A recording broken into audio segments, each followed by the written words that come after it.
All right, Did we pink level flesh up? monsters, let's go. Did What's we that? did we level up? Did we take a rest or anything to level up? You have gained the experience and not the rest. As we are starting immediately once you make it to the docks of Deepstone. Oh, that's unfortunate. Brian, give us a quick recap. What happened? Ah, all right. Last battle, we went out to sea. Started battling the Twilight's Revenge. We boarded one of the main decks of the enemy ships.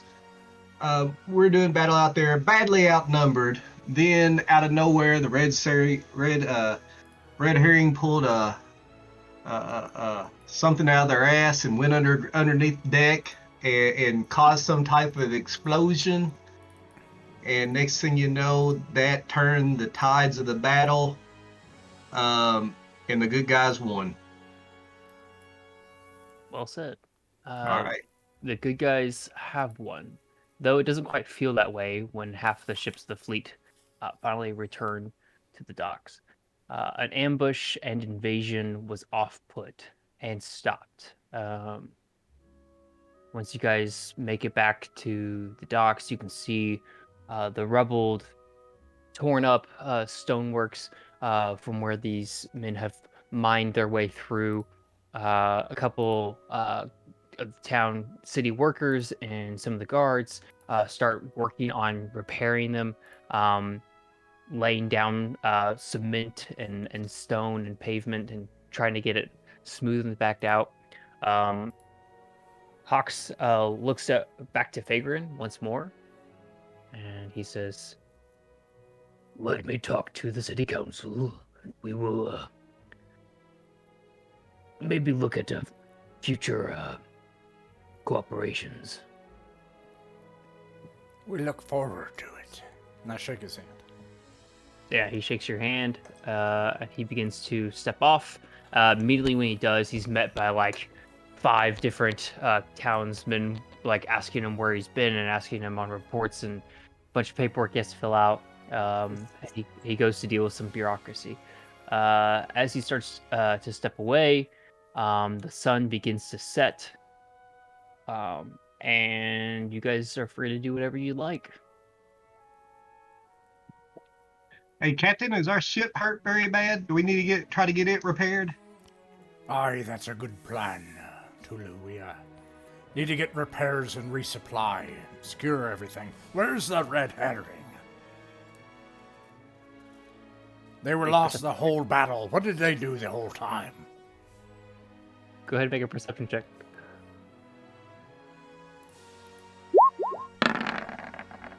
He doesn't perceive. Well, as you look around for a moment, you don't see them until eventually. You do hear from the ether, "I was saving your life the whole time." No, you got to be like on the bow of the ship like this if you're gonna say that. He does say that through key, and you turn over to look over the horizon. You see, cresting over the waves, the smoke-stained sails of the red herring, coming forward with a completely singed, half-naked Floki standing on the bow of the ship. Nice. I'd say to Key, what do you mean you saved our lives? Where did you go? The fire under the ship. I was, while you guys were busy, fighting it out with the dudes with the fire hands, I was busy burning them, as it were. That The was thing you. where the ship kind of fell apart. Yeah, I burn things occasionally. And there was another ship which seemed like it was doing funny things. I collecting monsters. I don't know. I could have stuck around to ask, but I felt like it would be suspicious. So instead, I blew up the ship. There's a lot for us to discuss. Floki, are you telling lies again? No, I would never lie to you, Tulu. More importantly, Floki, you did save our lives. Thank you. Yep. But not everyone's. A reminder, I ran around the city. I got some of the crew, back together. But we do still, just to put it out there, we do still have the 2 people that got kidnapped. Jake, can you So, put like we're a not- handout in Roll20 that's like all players edible and seeing that we can make like a ship's manifest and we know who's where and what we got, and there's so much, and that way it's in one place, because I got it written down, but where is it? Is it like we just put it in Roll20? Is that okay? Yeah. Okay. Sorry, I didn't mean to interrupt you, Caleb. Yeah, it's pretty simple. I'm on the red herring, and everyone else is elsewhere. So you weren't able to find everyone.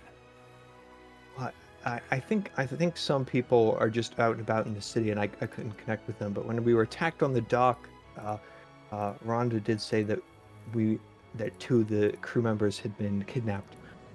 So they're still missing in action, as it were. That's something that, just it felt a little urgent. But otherwise, everyone over here is good, and it seems like you guys all made it out.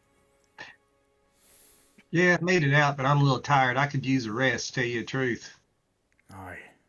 I think we all could. It's Yeah, Kluroki, you took kind of a beating last fight. You probably need a long rest, don't you? Good long one. I could probably sleep for about 3 days at this point. Well, you know what's great for getting people to sleep? Excessive drinking. No. Yes. No. And, Tomorrow. Well, hey, it's still early in the day. Some excessive drinking, some tattoos in that order, and then we can hit the hay wherever we happen to land. We can do that tomorrow. But we ain't doing it today. Not until I get some sleep. Well, is there somebody you think we can find somebody in the shipyard to help do repairs, or can we do our repairs ourselves? My understanding is we can do part of it. We have a bosun, and we just need the supplies. Then it's an action. You've already bought supplies, so it would just take some time to do it. But yeah, you have a bosun aboard. You actually have 2 because you have Stroider and Dorfel. Then you also have Kuroki as carpenter's tools too. So it would just take some time. Okay. We have some business with the city. Our crew needs rest. It's hard to imagine resting while we have 2 of our crewmates out there. We don't know where they are. But I think it's time for some shore leave. The crew's earned it. We could rest, repair the ships, meet with the city, and then try to find some leads on where our crew members are.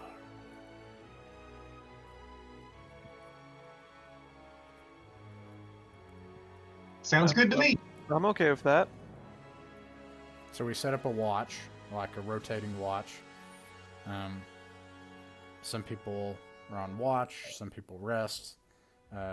We wait to hear back from the city, from Captain Hawks.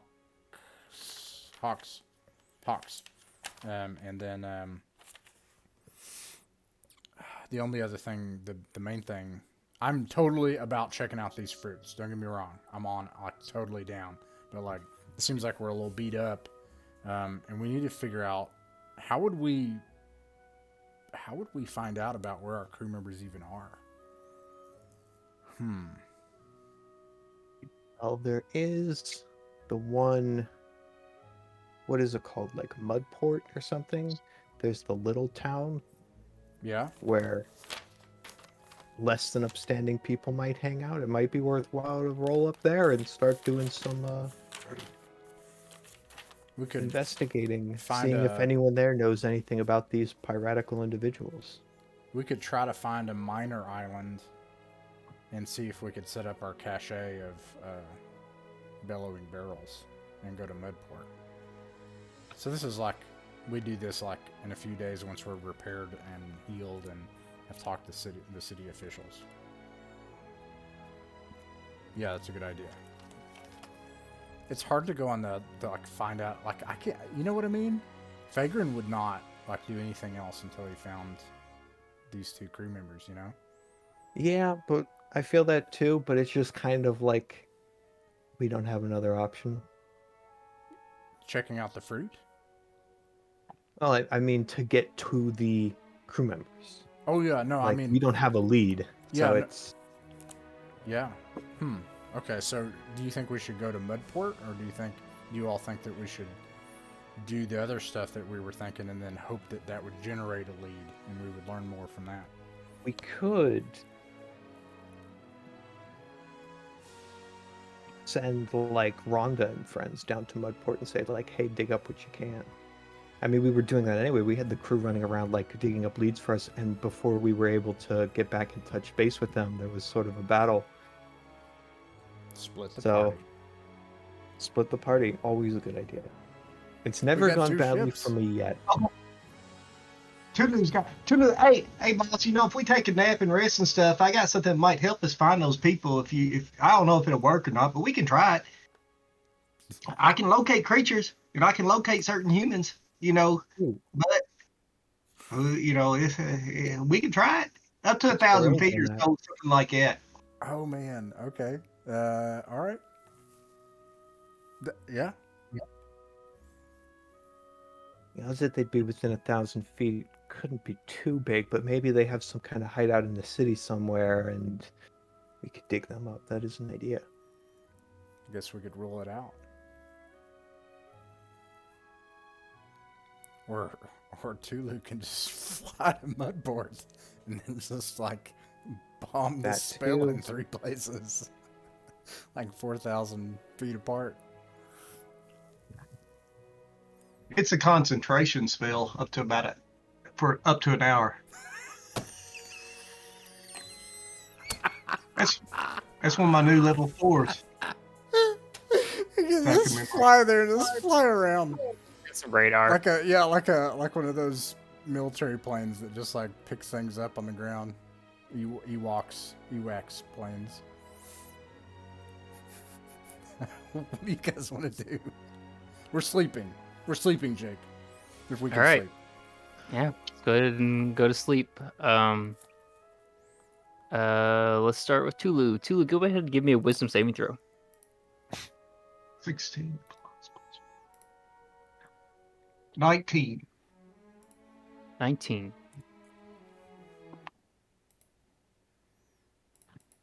As you close your eyes and rest up below deck,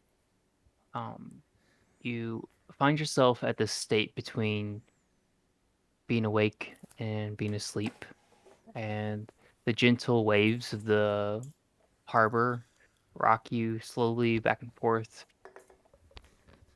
And then you open your eyes and you see around you these pink clouds. And you try to think, where am I? Am I still aboard the ship? And as you kind of look down at your feet, you realize you're standing on a shoreline. And these pink clouds kind of swirl around you like a fog, blocking your view from anything beyond. But as you stand there, you see a fly comes and lands. He froze on us. Oh, He freeze on y'all? yeah. Okay. On a It's, shoreline yeah. with a butterfly, and a butterfly lands on your toes.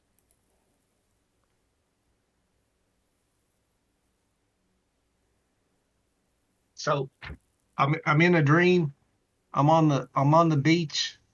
I see the pink clouds and a butterfly lands on my toes. Yep. This is a good dream. I don't wake up. I just smile and live in the moment. It's like pure heaven to me. Peace. Alrighty. As you stand there, I talk to the butterfly. Say, "Hey, pretty butterfly, what's your name?" there's no response. But a second one comes and lands on your other foot.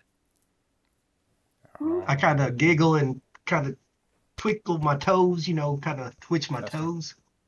At that point, two more come and they land and then 2 more come and they land on your shoulders, and then another 3 come and land on your head, and then another 7 come and kind of flurry around you, and then 4 more come up, and before you Testing. and at this first amazing uh, wonderful moment begins to um, begins to be a little anxiety driven as several more of these butterflies come till butterflies block your view from every direction as they kind of scurry and crawl across your skin from every which way. Then the pink clouds separate to a beetle that stands 4 times larger than Tulu does, and it just comes right up to you. And if you try to look away from the beetle, there are butterflies everywhere, like so many butterflies. Well, you're a pretty beetle. What's your name? It snorts and grunts as its large mandibles kind of come up from under its jaw, unhinging, revealing several rows of teeth, and then it quickly evaporates into pink clouds as the butterflies begin to pop like bubbles into these pink clouds, and all begins to fade away until you see that you are on the same shoreline. And you can see your Twilight's Revenge and the Red Herring off in the distance. I think Floki slipped something in my drink. Is what I think. But that's okay. I like this dream. I'll just lay back down on the shore and listen to the waves. All right, you do so. Kuroki, I'd like you to give me a wisdom saving throw, please. Nat 20. Natural 20. Uh, where is it that you go to sleep? Do you go to sleep below deck with everyone else? Or you kind of find your own place to rest up, or? Yeah, I go below deck with everybody else. All right. You get stuck with a bunk next to Dorfel, who snores an awful lot. Um, you were one of the last ones to make it to bed, and it just so happened to be that it was the only bunk left. As you're sitting there next to Dorfel, snoring, something about the white noise of his rhythmatic snoring is able to soothe your draconic nature to finally find rest. You close your eyes, and you find yourself sitting around a table. Um, for a moment, you don't recognize any of the people at this table, but they all smile and laugh at you as good friends who just told it, as if you just told a good joke. And you're not certain if this is a memory or what. You don't happen to remember anyone's name, but it feels vaguely familiar as you look around at these people. This large roasted pheasant is then dropped down on the table, and everyone begins to carve into it and cut themselves a piece. What do you do? I begin to eat with them. All right. As you bite into the food, it tastes succulent and delicious, savory, and smoky. And as you're biting into it, the guy next to you says, "And that's why we never go up until Thursdays. Thursdays are the best days to ever go up. If you go down, then it's a terrible time." And the guy next to him begins to like laugh as if he just told the funniest joke in the world. I let loose a nervous chuckle with them. All It's right, like, oh yeah, yeah, I know what you're talking about. Yeah. give me a performance check. Oh no. Performance 5. No, 6. 6. You begin to give a nervous chuckle, and the person to your left puts his hand on his shoulder and kind of pulls it forcefully so that you turn to look at him. Um, and you do recognize this face. This is the face of the captain that was aboard the ship that you guys were just fighting the day before. And he says, Who are you? How did you get in here?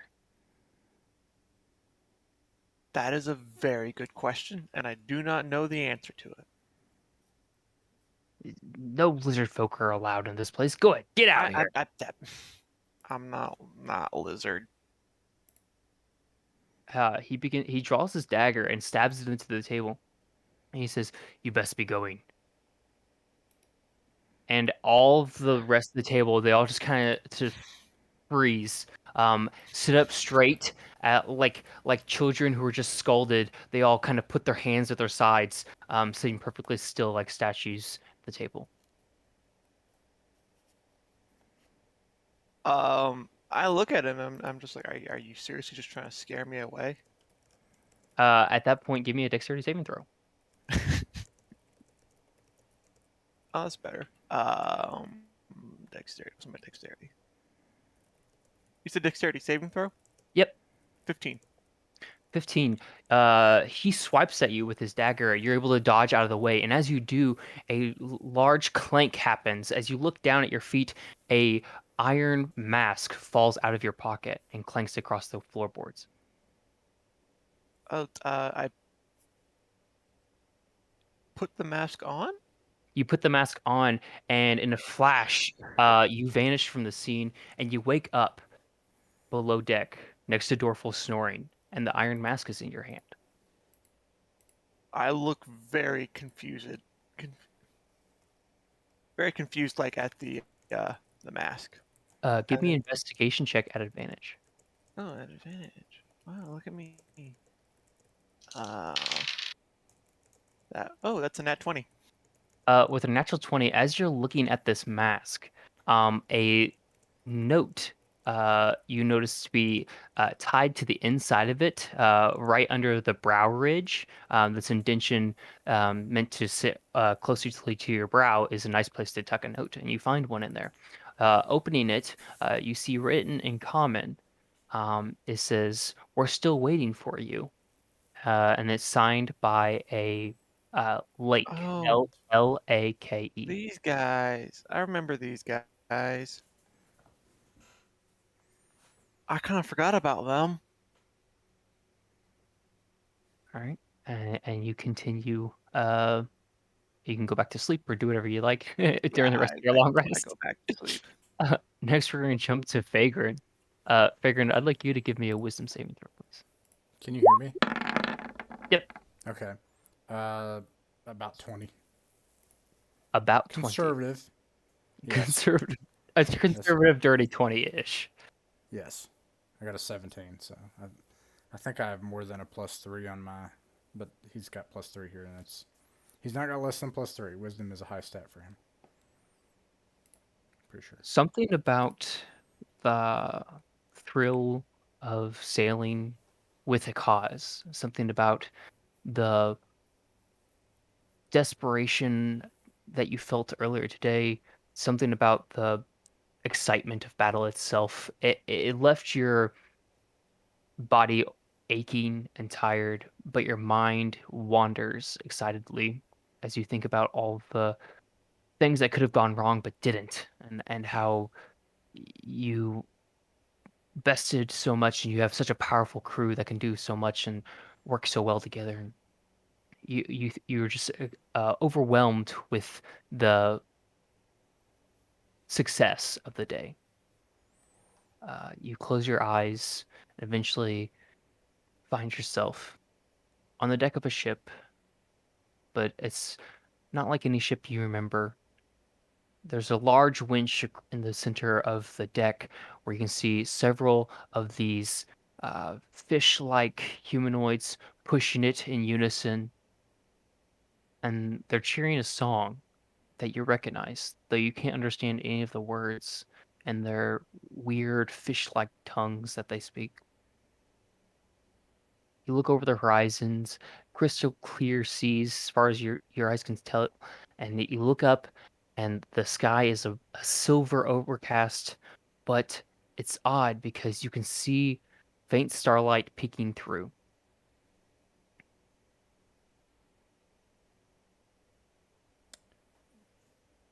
Could could you repeat the fish people part? Because that one. Mm-hmm. Okay. There are fish people singing a song Okay. that That you is odd. know, Okay, I'm just checking on that one. That was and okay. they are pushing all in unison. They're all kind of have their hand on this winch, and they're all kind of circling around it, in the center of the deck as they are working together to hoist something. Am I in a kind of a dream logic state, or am I cogent? As if like, You're well aware of I would say you're pretty cogent. Yeah, oh, I would say you're well aware that this is something. okay. Let me listen for this tornado warning. Let's see if that's what that is. Okay. In that case, I go to the fish people, and I'm like,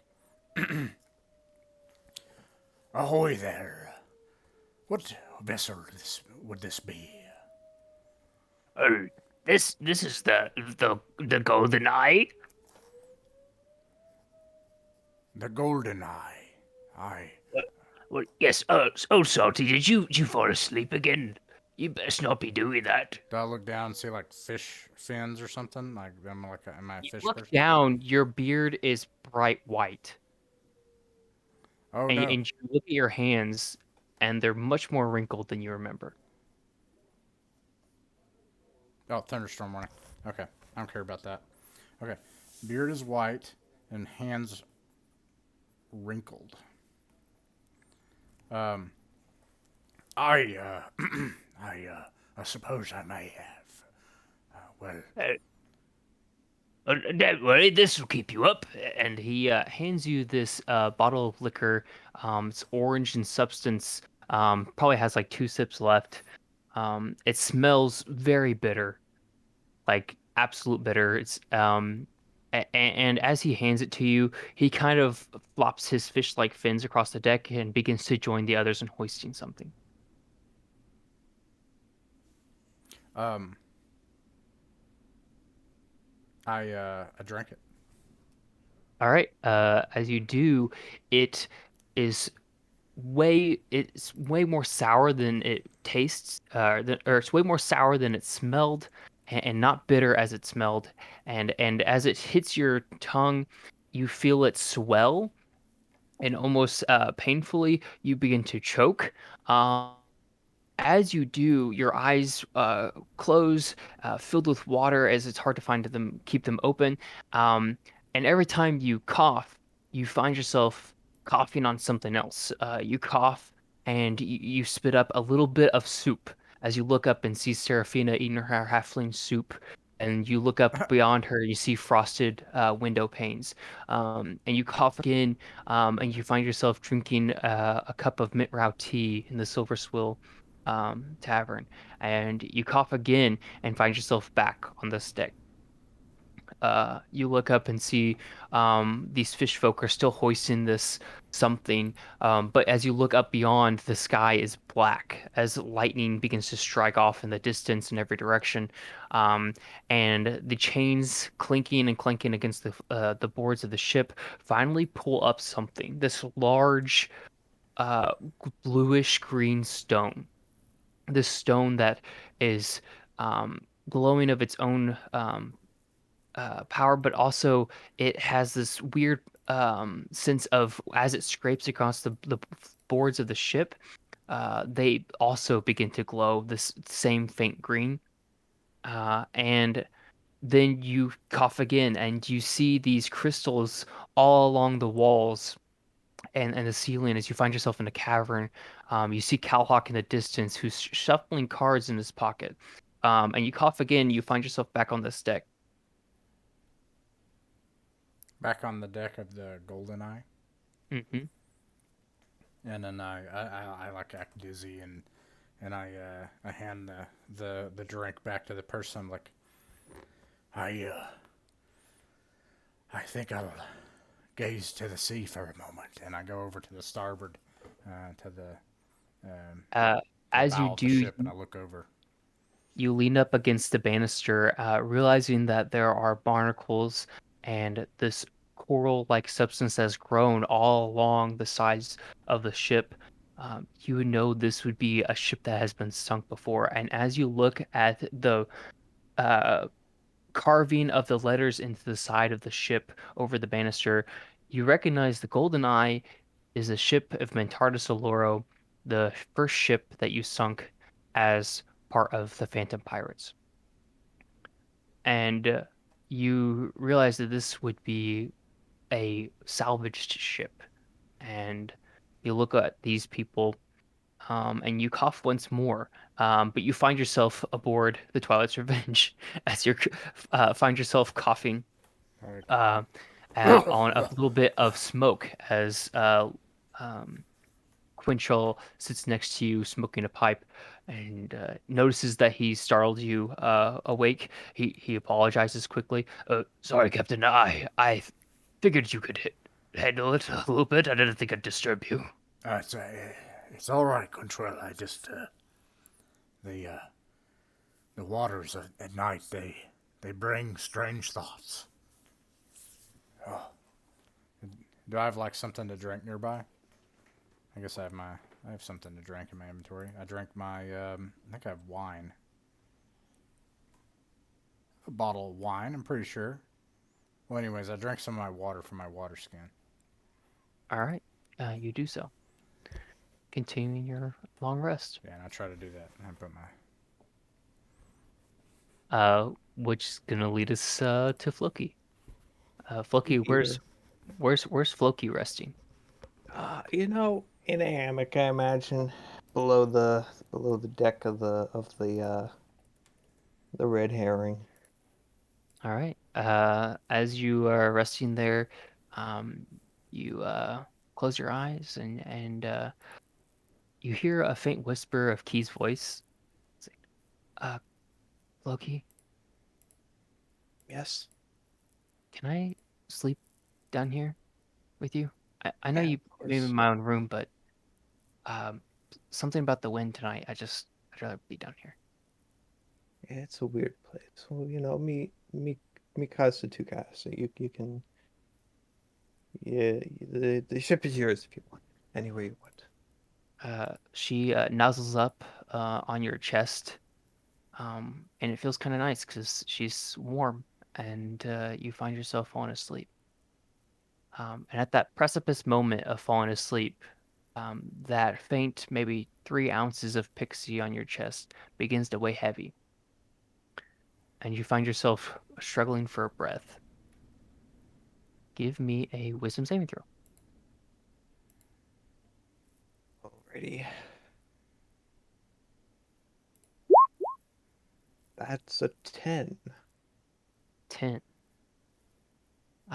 Eventually, as you fall asleep, you wake up in a ever so familiar glade, a glade which you have met with the Green Lady several times.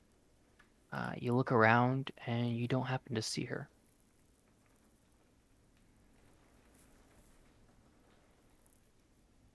Hmm. Can I breathe as normal? It takes you a moment, and you realize as long as you focus, you can. But it takes intent. Interesting. Well, no one is around in the glade. I'll just tiptoe around, see what there is to see. As you lay your first footfall in the glade, pressing against the grass blades, you actually hear iron clanking iron. In what direction? It Relation in it sound like as you placed your foot, it sounded like a hammer striking an anvil. That's interesting.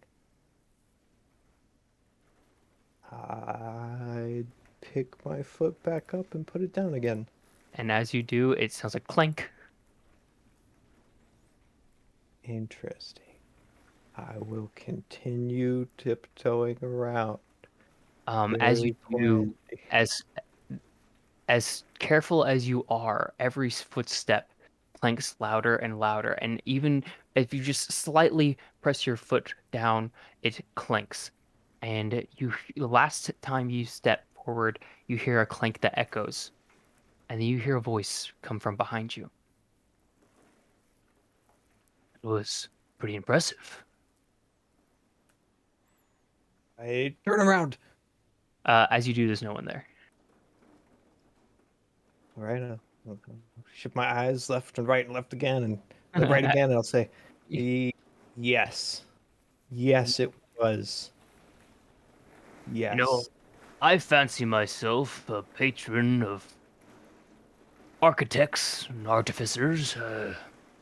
Was a bit disappointed when someone of your nature picked it up, but I've never seen anyone build a plan so strong with such limited resources. Well, if you were impressed by the plan, wait until you hear what the actual plan was. It didn't work out at all, but uh some of it did, and the rest I made up sufficiently. Anyway, uh I think you have me at a mild disadvantage And why is that? because you haven't introduced yourself, and that's impolite.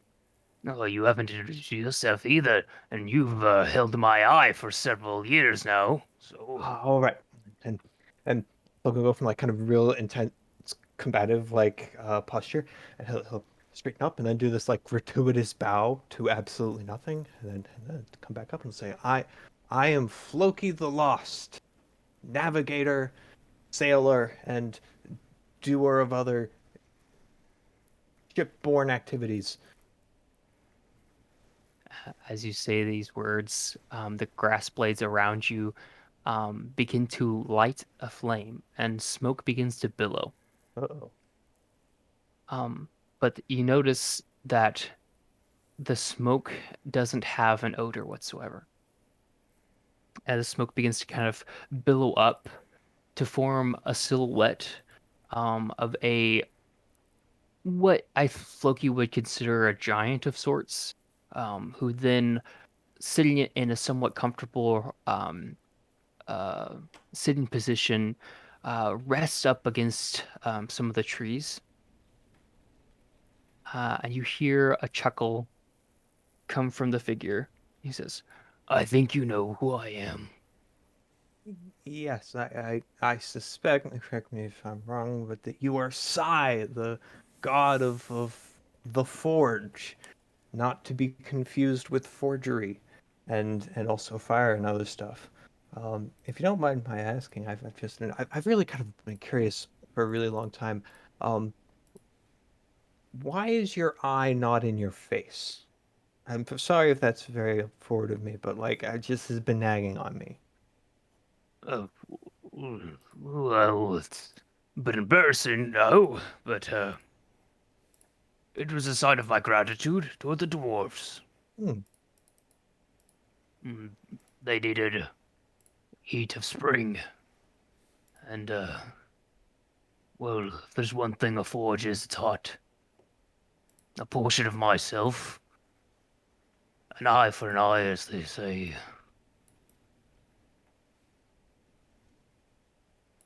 Um, Just uh, seems like an interesting body part, I suppose. I would have gone with like a small finger. well, it's also so I can keep my eye on them. I Both. see. Ah, look at you. Uh, you feel a warmth come from this billowing smoke.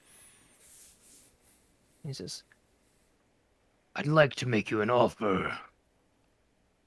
Well, I'd like to listen to your offer. I'm not the only one who was given a body part to someone they care about. You see, there are many of these items like this. Some of them are more fancy and some of them are more modest. There was one of my kind. She was quite fond of humans and gave several threads of her hair. 33 to be exact.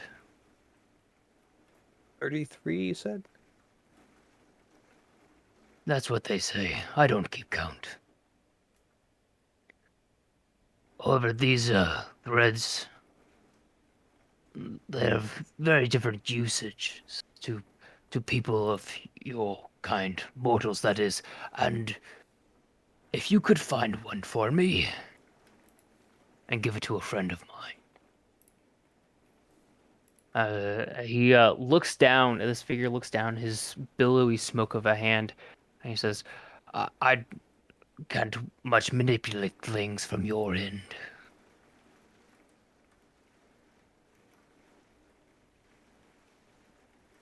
Who's your friend? And where would I find these hairs? His name is Gixley. All right. In fact, you've done business with one of his associates at a place called Splinter Dish. Birds can be found many places, but usually they find themselves as the keels of ships. Sorry, could you repeat that? Yeah, keels of ships. It's a center piece of a ship. He says Um, these threads usually tend to be those. oh, interesting.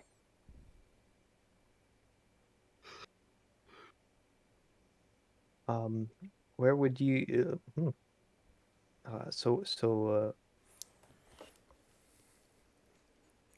Where could I find one of these threads? Well, He holds up his hand and waves his hand over the this grassy area of the glade. The grass all fades quickly, wilting away to this dry, dead grass. And as he does, you notice that it makes a perfect silhouette of the island of Ukashe. And he um, basically points to these three spots within the lagoon of Ukashe. And he says, these three vessels fell upon the same day. One of them must have a thread amongst it. I don't know which, for my eye was cast away from this realm long before the incident happened. But now with my eye returned, I might be able to find it.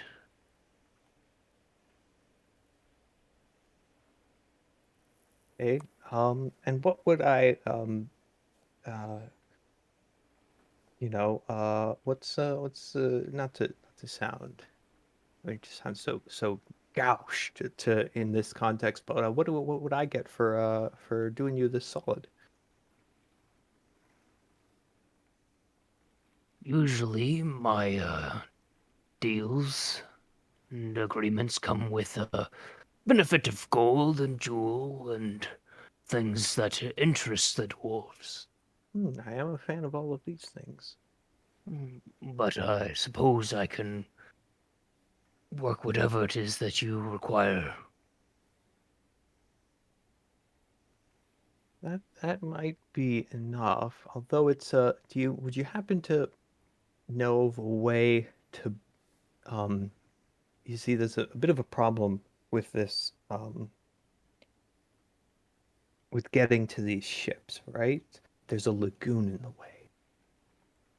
I can't breathe there. Would That's you why I am asking you. I've never seen mortals make up plans as fast and effectively as you have. There's no dire instance of time to have this thread returned. Do it at your leisure, I suppose. Um, I owe you that much time. That is. Um, you. I think your wits would have a better idea than how. I'm not limited to lungs or gills. And he kind of like looks down at his like smokes of hands. Yeah, that'd be an obstacle. Well, I suppose I could get some kind of diving bell rigged up if nothing else. All right, I could certainly give that a try for you. Hey, out of curiosity, it just occurs to me. Well, I mean, if that was all, where are we? Do you happen to come here often? It takes a lot of effort from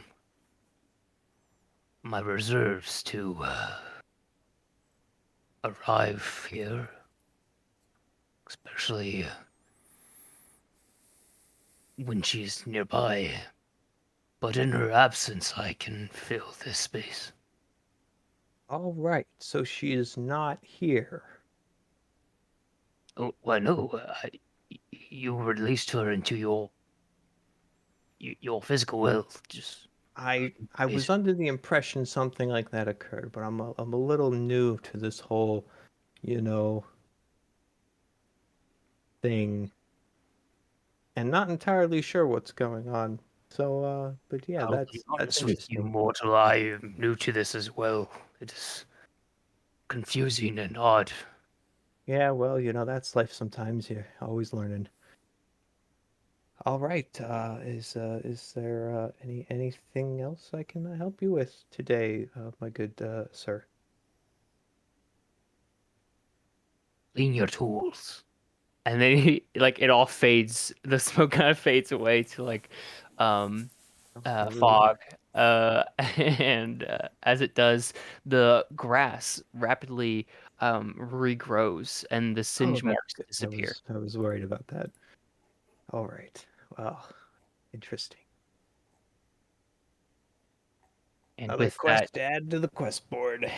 with that, you take another breath, realizing that it had been a moment before you thought about it. And your chest kind of feels heavy.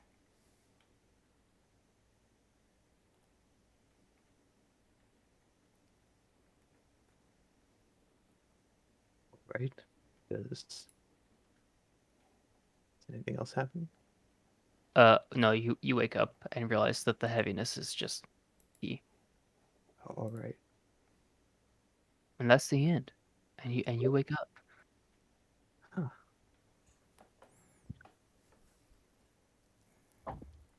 I won't say anything so as not to disturb other person. I All right, guess. And try to go and back to sleep. you all take your long rest.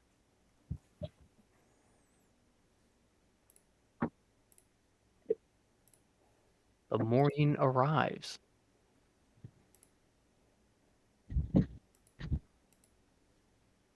Tulu wakes up and he's all excited. He's pumped. He's got some adrenaline going. He goes looking for somebody to talk to. Who's the Uh, first person he's Tulu, as you sit up, you stretch out so excited you look down and realize that you are on the shoreline and your arms are covered in sand.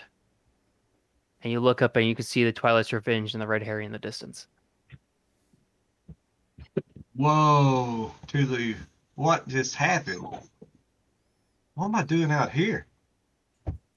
You also have glasses and a mustache drawn on your face and permanent marker. That's what he's wondering. Somebody did slip him something in the smoke. Huh. How far out's the red herring and how far out is the Twilight's Revenge? Not far, a couple 100 feet. Okay. I hop on my broom and go out towards Twilight's Revenge. All right. Once you arrive, uh, you settle down. Quintrell kind of turns around and is like, "Oh, where have you been?" Well, I tell you what, Quintrail, I don't really know that myself. I was just having a good old dream and maybe I was sleepwalking. Or I know what it was. I wanted to tell somebody that I dreamed of butterflies and maybe they just picked me up in my dream and flew me away. Right. He kind of turns around and then begins to mop the deck.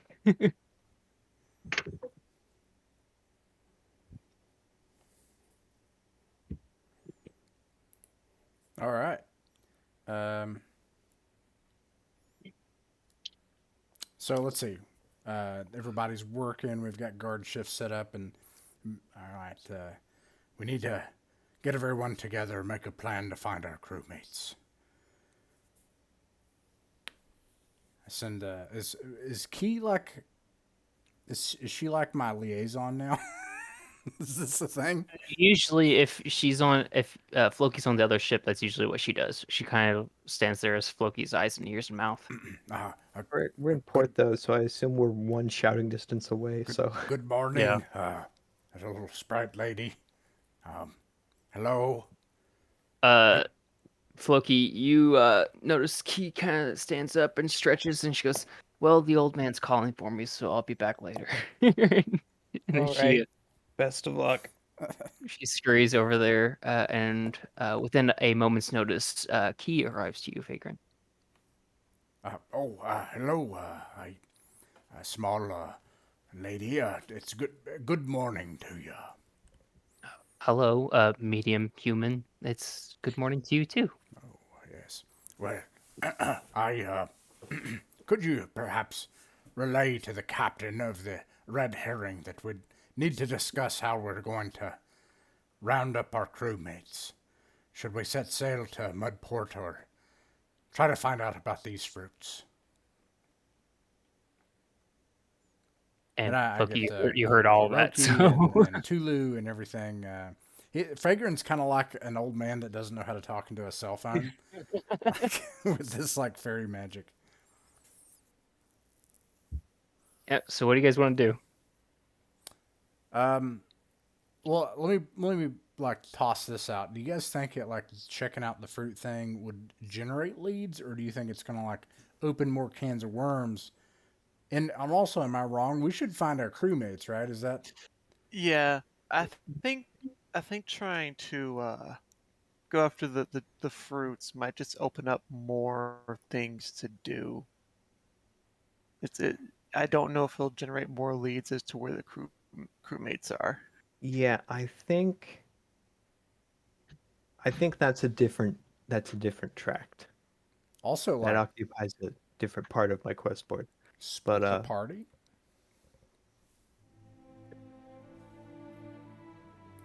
I don't know whether you're giving us a warning or making a suggestion.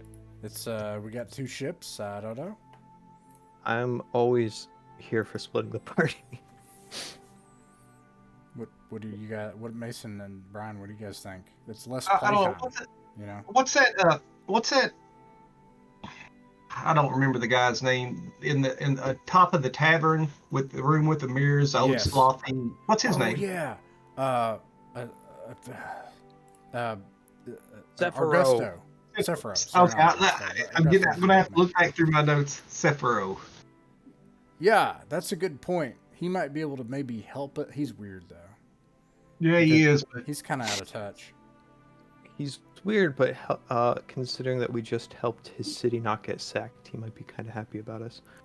Yeah. There's also, just throwing it out there, we have a gilly bottle that we can use to contact the Silver Seals, who are not close to us, but are pirates, and therefore may know something about the pirates that launched this attack. Ian, We know who they are. I don't know if Callus, if he would know would he know anything? What returning? Callus is good at one thing, and that's knowing what's going on at Lucerna at the moment. Like that's what he's good for, because yeah. there's no way to otherwise scry on Lucerna. It's protected from phantoms, so Well, let's it's figure kind of- out what's happening at Lucerna. Actually, that's a dang good idea. Like, let's send a note to Callus. And you got the gilly bottle for Callus, is that right? Yeah, last time I sent a note, it basically said, "Hey, if the pretty lady that's looking for me, if you see her or any of her friends drop by the island, let me know." It'd be That's good to the make last sure they're message I okay. did. Like, what happened in Lucerna? You know, I don't know. It's a long ways away, but Yeah, I mean, I'll put that in the bottle and send the note to him. All right. About 20 minutes later, you get the note in reply, and it says, "Hi Tulu, it's good to hear from you. I know nothing's really going on here. Practicing up for the match. We got practice tomorrow, day after that, and then we have double practice the day after that, and then we'll probably practice the day after that too. What about you? Has anything been going on? Where you at? How far have you made it?" Just down the road a little ways. I just write him a note back. Everything's going good. I don't tell him all the details. I don't tell him we killed a bunch of dwarves or anything like that. But um, I just tell him we look forward to the rematch whenever it comes back, wherever back around that way. Cool. You don't get a reply to that. Nope. I check my ghillie bottle to see if Pike is like even alive. I don't know. You don't get anything back from Pike. Oh no, I send him a note and I'm like, Pike, it's Fagrin. I'm sorry. Are you okay?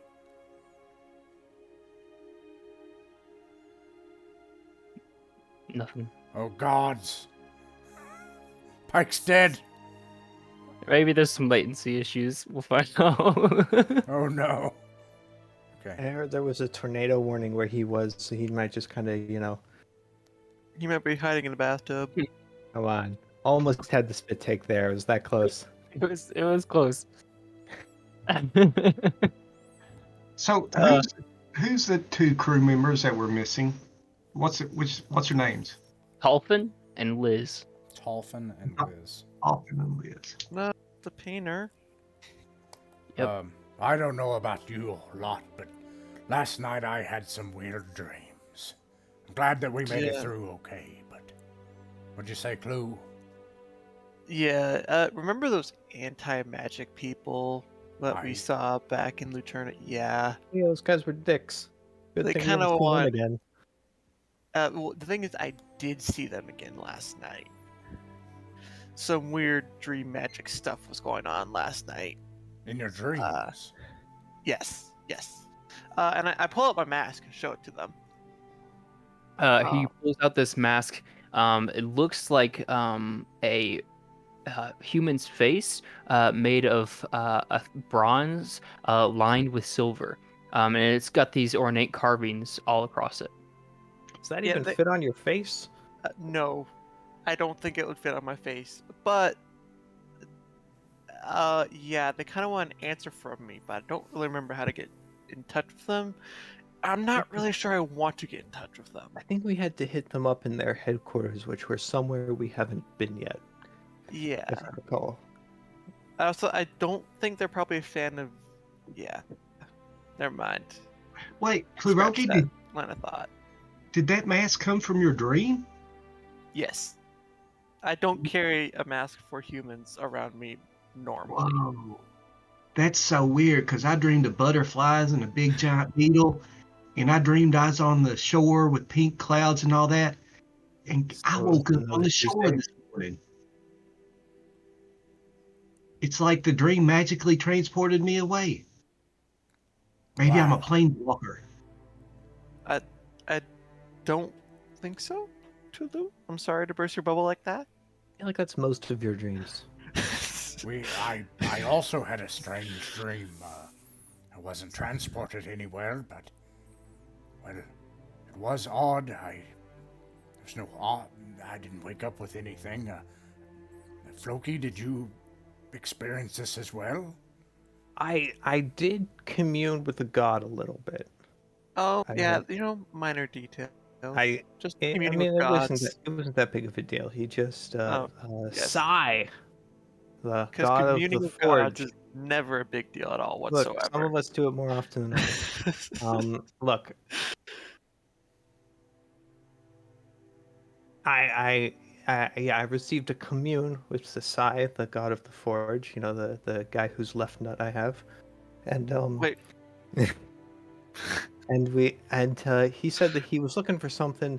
I have a feeling there were metaphors involved, but he described it as the strand of hair. It was some kind of like Lord of the Rings reference, and it could be in a shipwreck at the bottom of this lagoon. He fingered me towards three shipwrecks, and he said it's in one of them. And he was willing. A friend of his was willing to give us quite a sum of reward for returning it. And he said there was no time pressure, so just if any of you guys want to some money some point, we could do a little diving. I'm not familiar with this god Sai, but he mentioned strands of hair on a ship. Yeah, something about them being attached to the keel, or they were a keel. I'm a little, so I assume there's some amount of metaphoring going on here, but yeah. Gods, he speaks of the hair of Our Lady. That sounds about right. I don't suppose you happen to have one. Well, I don't have one, Floki, but they're of the most legendary ships in the Isles. Legend has it that the strands of my lady, Lady Blue, were taken by her lover, and they became the keel of the greatest ships in the Isles. Powerful magical ships. Well, Y'all anyway, got one of them is wrecked at the bottom of this here lagoon, so, you know, money. Floki, Or hair, if you're into that. Could it be the ship that we blew up the other day? No, he indicated No? that it happened a long time ago. Okay. I like money myself, because, well, money does a few things. It has its uses, but if we could get one of those ships, or raise even a portion of it, it deserves more than to simply be sold. Why? Well, I assume that whoever, whoever this deity's chosen friend is, has quite a use for it. And, if maybe he has something that he could offer us in trade. It was indicated that other options for payment were available as well. I don't quite know what capacities a god of the forge might, be able to bestow, but there's, who knows? With such a ship, we might be able to obtain these shards. We might be able to. We might be able to find this emperor. Why, we could change things here if we had a ship like that. Floki, I'm speaking of a ship of such great power that this world would be, well, of the greatest power a ship could have. Is it really that great? I mean, there were 33 of them, apparently. Aye. Although I guess a non-trivial amount of them are probably at the bottom of various oceans at this point. Statistically speaking, all of them I've ever heard of have been sunk, so, Well, this Must not has have my very good luck. personal interest as well. As soon as we can find our crewmates, but how would we make it to the bottom of the lagoon? Oh, that's the easy part. Tulu just goes. No, that too. We could also do that, but alternatively, we could rig up a diving bell. It could get an actual, like, proper metal bell and do it, but see, if you're not familiar, if you're new to this whole sailing thing, a diving bell is a bell, and you drop it in the water, and it keeps air in the middle of it, and so you just go down with the bell, and then you can just swim out, and you could do it basically with in theory, with just like a dinghy. So I'm in And another it has some heavy sailing, weights to it. like in another sailing game, and I was like, "Wait, we have a bell," and I was like, "No, that's that game." Oh yeah, I was like, "Why do we have a bell?" But I have a bell in that game, a big bell for no reason. Well, If now you you help know me out. why. Oh, For yeah, diving. that is actually. And a good hopefully point. the pressure doesn't just like kill you. I don't know how Well, physics works. I don't dive definitely- myself. Yeah, it's a certain depth where you go, the bell just goes clink. I think like this is something definitely where like the diving bell is cool, but like, and when Tulu's like, "Oh, I know what we can do," I think everybody like looks at the little magic gnome like, "Oh, okay." Yeah, what or we you could got, do Magic that. Gnome? Fine. What I hope you have a shark with opposable thumbs you can turn into. Nah, I turn into a giant octopus. All right, fine. Tentacles. I can grab. Opposable thumbs when you can be an octopus, I guess. It's an opposable thumb monster. They can pose in every direction. Is that so? You can turn into an octopus, Tulu? Yeah. Yep. I can turn into a shark, an octopus, How big is a fish, a giant octopus? a giant one. Can a giant octopus drag a ship out of the bottom of the sea? I If don't think it's if that old big. sailors' tales have any truth to them, yes. Well, let's find our crewmates. From the crew. Yeah, I propose we find the crewmates before we get ahead of ourselves. Aye. Let this And do this. while we're out there, maybe we look for some diving bells that Floki's talking about so that y'all can go down too. If we decide to go underwater. I don't know. It sounds like you've got this thing on lock. Maybe we'll, But what if I meet something down there that tries to kill me? that sounds like a problem for an apex predator of the sea to deal with. Oh, man. I don't come up. Y'all be feeling bad about me. Y'all feel sorry. You got me killed, but that's okay. So it Little sounds like sorry. we're gonna sail together to Mudport. So we need to leave a message to the city and be like, "Hey, we'll get back to you." I'll get back to you on that. How do we know that they went to refresh my memory? How do we know we're looking in Mudport? Because We Mudport's don't- a sketchy part of town. Yeah, I think the authorities don't quite run the show over there quite the same way. And if I was going to attack a city, I would, Do it from Mudport. yeah, lower my anchor in Mudport. So they might know something. But do we even have a name of the pirates who attacked this place? I mean, it might be worth just like touching base with the city. They might know who these people are in the first place. Okay. That might be Yeah. a thought. What wasn't it that we were contracted to the something Marauders? Yeah, the Marauders of Yeah, something like that. Muradin. Um, But Because they Yeah. wanted to take what was theirs, which was the barrels, and we stopped them, and then they attacked town, and we stopped them. I thought I was indicated that to some degree these guys weren't them. Oh. And I can't remember exactly when that came up. when we went into the battle, they weren't there because we looked. Because I asked. Oh. So then we're the dudes with Because I got like a look at the ship. earth ability. gloves. Not Marauders either. No, those were a different thing. Oh, Yeah, the so guys with the gloves are the same people as the pirates who attacked this place. Metalbeards, the dwarven steampunk pirate. So we need to find the metal bears because they probably have our crew members. Okay, so we got some leads, but either way, let's head to whoever runs this city and have a chat. Let's find her. There's got to be like a city hall around here somewhere. But we do know where Municipality. Hawk's office was, right? Or We've been there that. Let's before. head that way.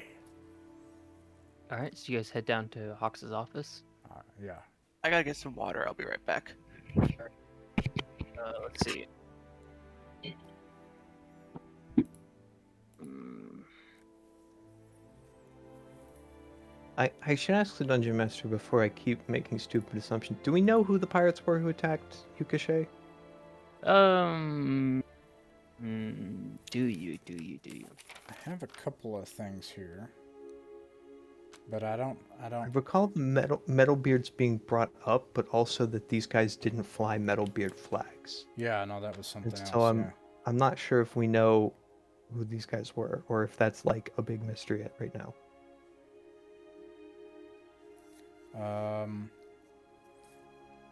I don't want a meta game. So what I want is just a insight. What's Floki's passive insight? Loki's passive insight is 12. Okay. So I'm back. there's Go no back. clear indication to you of which of any of the pirates factions that you know of that these guys were. I mean, obviously you have some of Middlebeard MO here. You have dwarves with steampunk aesthetic. That's pretty Middlebeardy, but you don't really. You're not for sure. It's Oh, pretty uncertain. That's what I thought. And there's also a bit of a disconnect between the ones on shore and the ones at sea. Oh, that's interesting. Because I think it would be clear that there was a disconnect between intent. like because obviously the attack at the dock was direct on like they knew you had it. They wanted the barrels. They came for the barrels. They attacked uh, at lesser of their numbers because obviously they were pretty numerous and they didn't bring the full force, so they were divided there. And then you have the attack at sea, which happened almost simultaneously. Why wouldn't they put their efforts one way or the other? So there's a bit of a disconnect, and you're not quite certain of what or why. But that's what you know with your own Floki and genius. All right. Interesting. And I'll remind the players that there were Metalbeard ships at Splinterdish, the kind of way station that we stopped at on the way over here. And so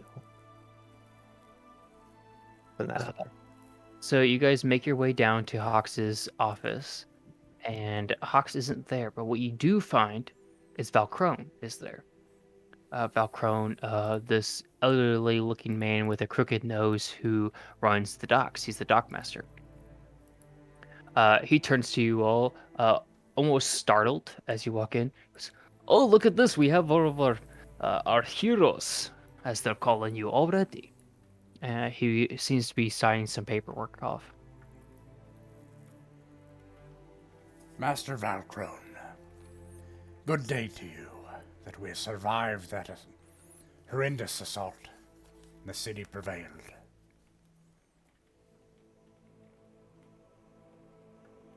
He continues, like he makes eye contact with you as you say it, and once you finish, he continues to go back to writing.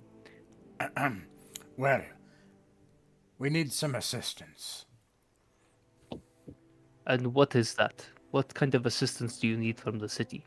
Something regrettable happened during the attack. 2 of our crew members, under the employ of the Twilight's Revenge Company, the Crimson Skipadoos, we've lost 2 of our number.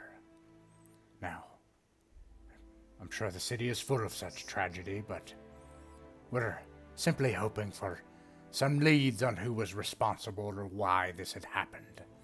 Some direction we can go to find our dear friends. Now, Captain Fragrant, I'd like to show you this document. He pulls out a piece of law note, and it just has a bunch of standard, typical city laws on it.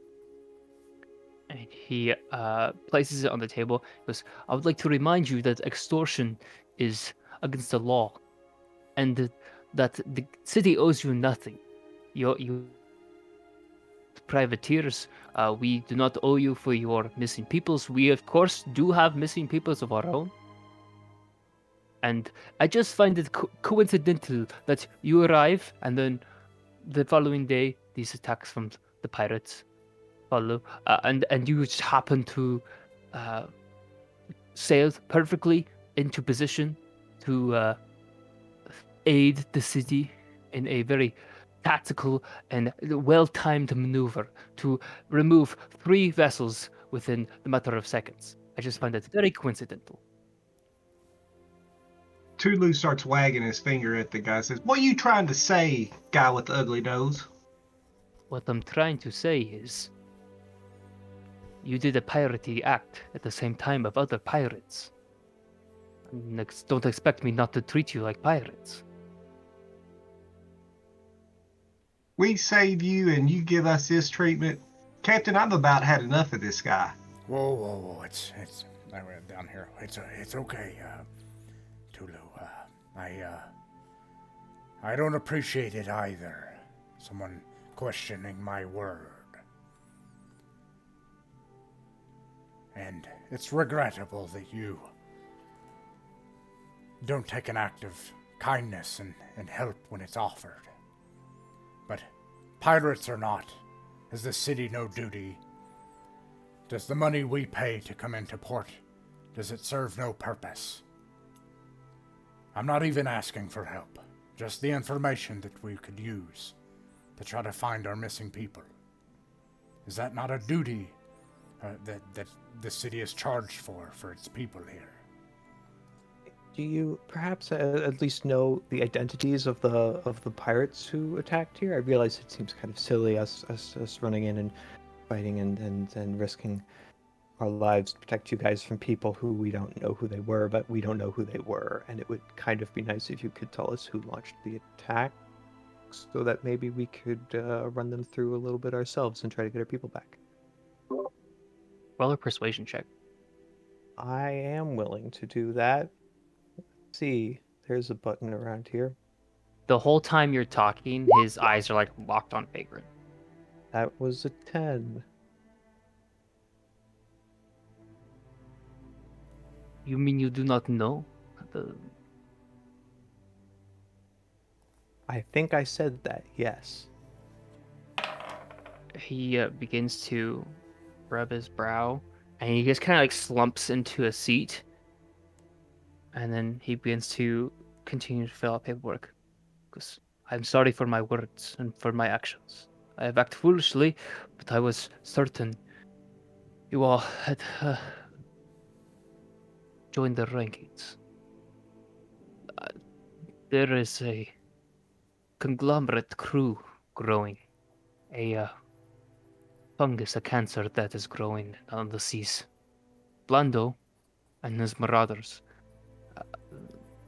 Blando has persuasion power over people, and he can get people to act in very foolish ways, but the Metalbeards, they're smarter than that, and they act with intent and drive, and they have the power to do so. Certainly the skill and the weaponry. But combined, they are quite the force, and why they strike so timely was a shock to us all.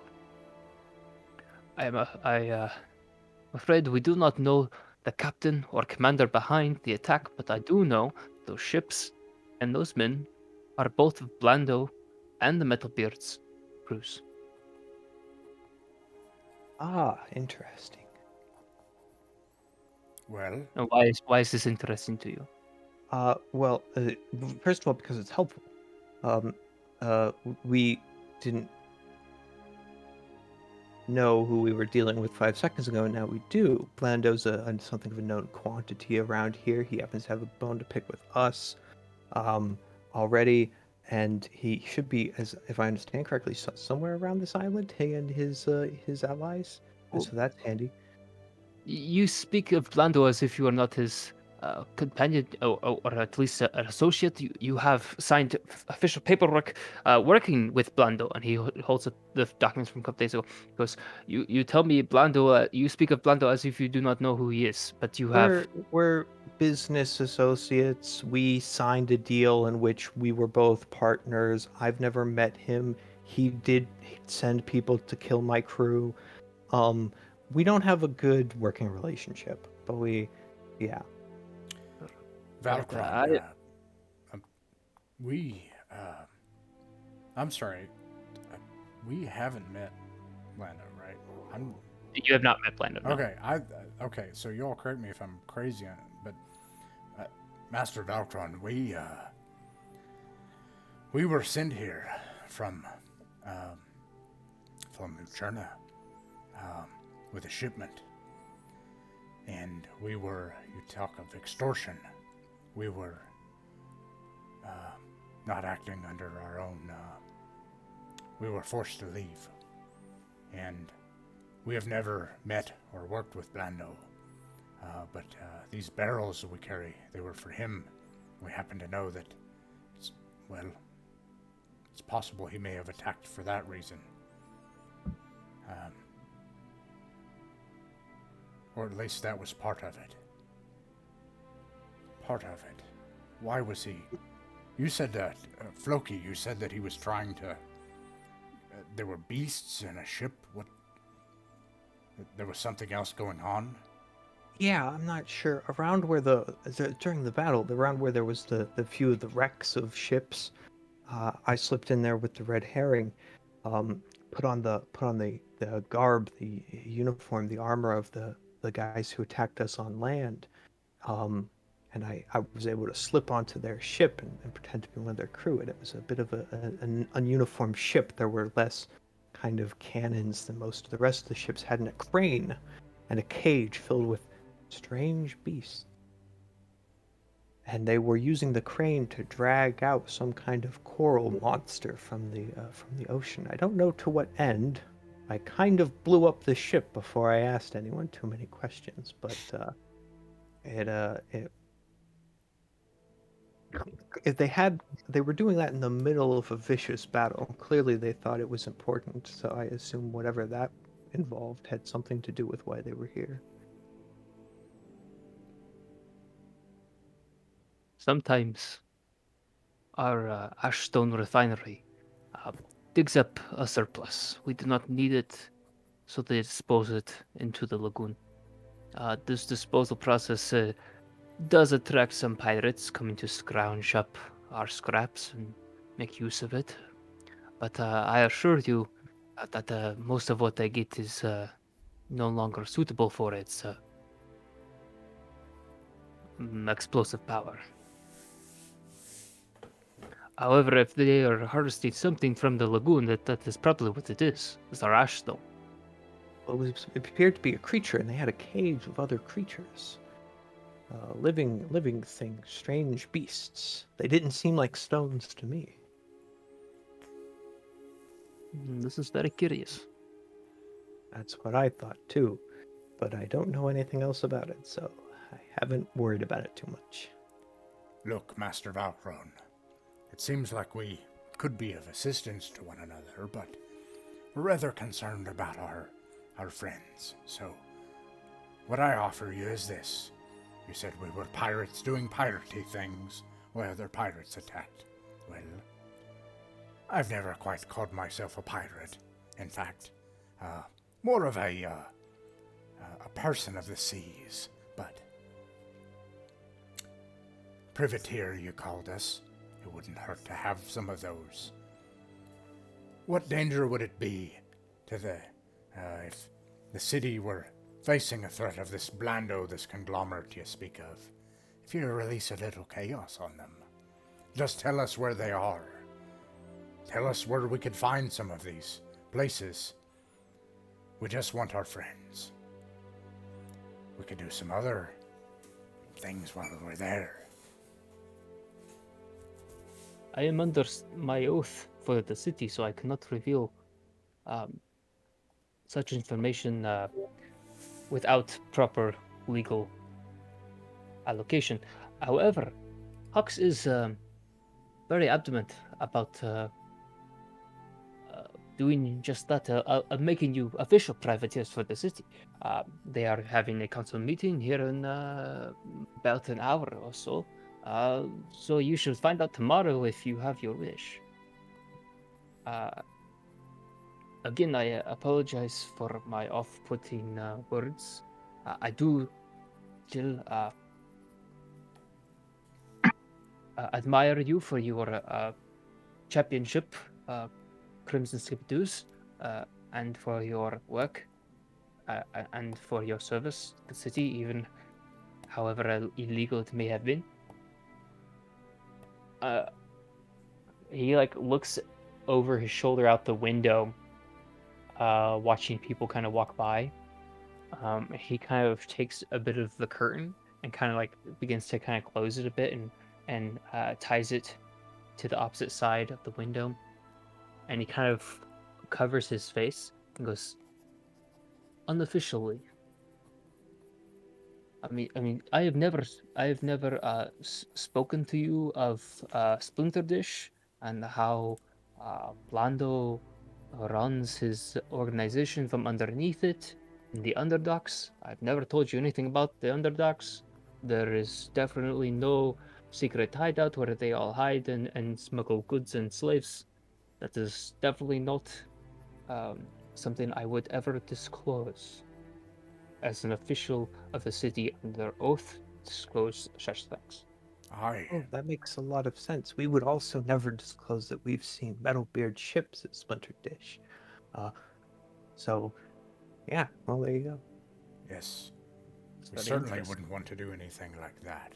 He pulls up this manifest of his dock log, of all the ships that have made through the gates, ship type, ship names, estimated stay times, fees, and so on and so forth. This massive logbook. He begins to flip through it. He looks at Floki. He says, "You happen to remember any of the names of these ships?" I muted myself. You're asking a great question, Mr. Dungeon Master. I can look over my notes here, but I think I don't. Okay. Let's see. Gossip that Metalbeards have a flying ship. One part. Scrolling. Ignore my muttering. Okay. Everyone, go ahead and give me a history check real fast. See if anybody remembers. A what check? History check. See if Okay. anyone remembers noticing any of the ship's names that you saw. 17. Devin. I'm also gonna check the 5. notes. Okay. I do! Slumber Moon and Cinder Strike. Look at that. Note taking right there. Cinder Strike is Gigsley's ship. Yes. Gigsley Splittenhammer. Well, that complicates everything. Why does this complicate things? Don't worry about it. Keep going. Okay, Gigsley is a weapons manufacturer there at Splinter Dish. He specializes in making cannons that are unique and specialty service of the city. City has employed him for multiple years now. But you say he was flying Metalbeard colors? Yes. Very curious. He begins to make quick note of that. He strokes his little pointy chin. He says, "This is well." He kind of sits back, and you see his eyes kind of darting around as he's trying to calculate something. And he sputters something quickly, and then covers his mouth, and then he begins to write note. Then he quickly moves the curtain out of the way, opens the door, reaches his arm out, as a phantom poofs onto his shoulder, and he pulls it forward, and he whispers something to it, and then he shoots it back out the window, and closes the window quickly, and he goes, "I am needed on the docks. I will be back momentarily." And he quickly grabs his coat and puts on his hood and kind of charges towards the door. Did we Well, ever? that's unfortunate.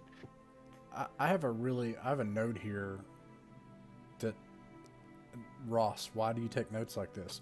It's like blah blah blah blah blah, singing kobolds, like On the ship. Zeusy makes a delicious crab cake, dash dash dash illegible about Blondo. Why didn't you put that in there, Ross? Did you Anyways. write illegible, or is the writing illegible? No, it's illegible. It's here's a bunch of shit you don't need to know at all, and then here's something I can't read, and then brought to you by Blondo. It's like my past self is mocking me. But anyways, it's probably nothing. But I just want to ask a question. Did we ever ask Paige if he knew where he came from? Yeah, he said that he worked for I believe her name was Chandra, a wizard. He was a wizard's apprentice. Because we found him For floating 400. in some stuff in the sea. Mhm. And then it says In a ruined tomes, different ocean. mummified hand necklace, wooden block, golden scales dash brought to you by Blondo. Yeah, the golden scales are the weapons. The kobolds crew of bards, and it was a advertisement service for Not- Blanda. Okay, it makes sense that a crime lord would have some other businesses. Okay, lots of He's red got herrings launder's here. money somehow. Yeah, we Yeah. didn't even. It's even occurred to us that the singing kobolds were a money laundering operation. I apparently wrote that down. It seemed important. It's probably not. It was very important. It's funny because at some point we were talking about whether or not we should have overland, oversea travel, And Caleb's like, it's fun and all, but blah, blah, blah, blah, blah. And then it turns out the singing kobolds would be like the most important like thing that we encountered.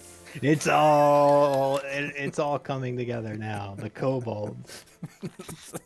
Okay. So So, kobolds. anyways, the dude ran out of the room, and we're here in the room, in the office, like, okay. Well, Yep. you have a Well, seat? there's only Is one there a thing to seat? do now. I'd like to go over to his ledgers and start reading them all. Oh, yeah, that's, yes. All right. Time to What do pick the books. you look for? Just anything that seems interesting. What are the goods that they like to import? What are the goods that they like to export? What's trade around here look like? What can I tell from their shipping?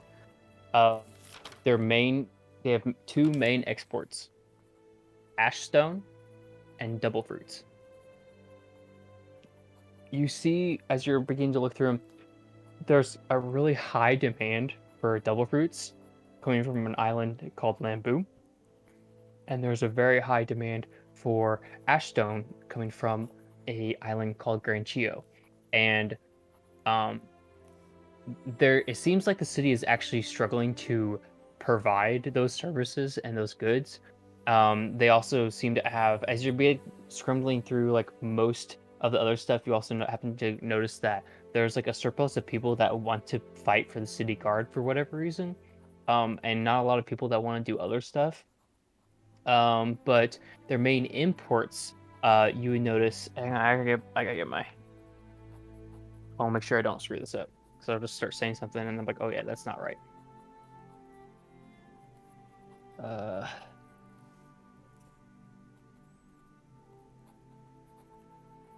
So their main imports come from Bayakava. And it seems to be some stuff. His writing is really hard to read, but basically it's like some type of knitting or like a weaving basket material that is then once brought to Deepstone is then shipped upstream to Mudport. That seems to be like the most expensive thing that they are constantly purchasing. Is this I think he would call it kelp is what he calls it. They buy kelp. Do I vaguely have an impression that this would be netting material? Yeah, like netting material or like some type of material for weaving baskets. Finally, the phrase underwater basket weaving has become important to me in my life. Mm-hmm. It's all coming together now. But yeah, and that comes from Bayakava. Let's see here. I should, if I would have known you were going to be a Snoopy, I would have made a table for this beforehand to know what other information you find. But just for giggles, go ahead and give me a standard investigation check. Standard investigation. I'm all right at that. No, I'm not. 6. 6. Something else you'd happen to notice is the city has hired individuals from a church of Targoa, Targoa. A church of Targoa they have hired what they call plague burners to head to Splinter Dish. Oh no. Oh yeah, we encountered. That's right. We saw evidence Yeah, of that. there was a blue rot at Splinter Dish. Yeah, I was also going to mention that at some point, that like, oh, we don't need to worry about our stolen crew members because they're already dead along with everyone else in Splinter Dish. I would still worry about my crew members. But most of his handwriting is shorthand, and without context, you can't get most of it. All right, well, Code. that's some pretty interesting stuff right there. Look at that. Well, it's obvious what we have to do now. Oh, you do get 2 names of interest. They seem to come up a lot. Okay. And what they purchase and what they offer, like their goods seem to be really weird. But what is unique about their names is that no ship follows their name. Like there's no ship logged carrying their goods. It just arrives and disappears. The name Larugio which I can't spell out loud. So hang on as I look up where my note is for Larugio, how to spell Larugio. It's okay. I've sounded it out. All right, As I so do all names in my notes. that's what is good. Lurigio, Larugio. So Larugio is one. The other one is Cricketish. That name sounds really familiar. I don't know why. Well, we would not know who Cricketish is, but Calhawk would, I think. Who was he? I don't remember who he was. Oh, Dragon? Calhawk was a player character in the last Yeah. big campaign. I remember the name. I just don't remember where it was from. I thought it was the dragon. But anyways, Figrin Was it wasn't there dragon? either, so he wouldn't know. that. Anyway, Was it in the hurricane? yeah. It was the dragon then. Gotcha. Maybe Favorite knew that. We'll Fagrin. just have Oh wait, Figrin. maybe. I mean, they would have told him. I think, or Yeah, not. probably. Maybe not, because Serafina was kind Well- of a jerk face and would just not. It was Calhawk though. Calhawk and Favorite were some of the closer ones, but Yeah. Yeah. yeah. So I we'll would just, say Cal probably definitely told him about that. Like he would totally tell him about a dragon that they found in the. And Seraphina wasn't with us because it was me and Klaus. yeah, it was just the two of you. It was weird So, like- because we had multiple It's like different two- sessions of splitting the party of 4 people in almost every possible order, like 2 at a Yeah. time in each different. Yeah, All about it. it was a mess, but it was a It's- bloody fun mess. But Uh, anyways, Larugio also seems to be connected with some other things that are sent to an island called Dessa Osa. Dessa Osa. Well, what do you tell us, Floki? All of that. Oh. I'm kind of reading out loud, kind of like stage whisper, keeping an eye out if the guy comes back in. Cricketish. Did you say Cricketish? Yes, Cricketish. Man, that person's mother must have really had something going on. I don't know if he had a mother. I Oh, that had sounds some improbable. crewmates that actually met Cricketish in a way. They claimed he was a dragon. Yeah, he is, and he drinks a lot too. You hear Key say. Oh, interesting. Her Yeah. who say? She turns to Tulu and she's like, "Remember I told you about my friend? He drinks a lot." Wait, you talking about Kluroki now? Mm. No, Success. bigger than Kluroki, and he drinks a lot more. I haven't seen him in a long time though. Apparently, your friend does business around here. What do you know? How strange. How strange! And she like holds her chin up and watches you guys snoop around. When did you tell me about it? We were on our way to the temple to find Rhonda. Remember? We were out in the jungle talking about how we knew each other, and other friends we had, and you said Is Cricketish trading mostly? it looks like Cricketish is mostly buying wine from the city. Oh yeah. Well, man. Apparently, this guy has enough of an alcohol problem that he's a major trader of the city.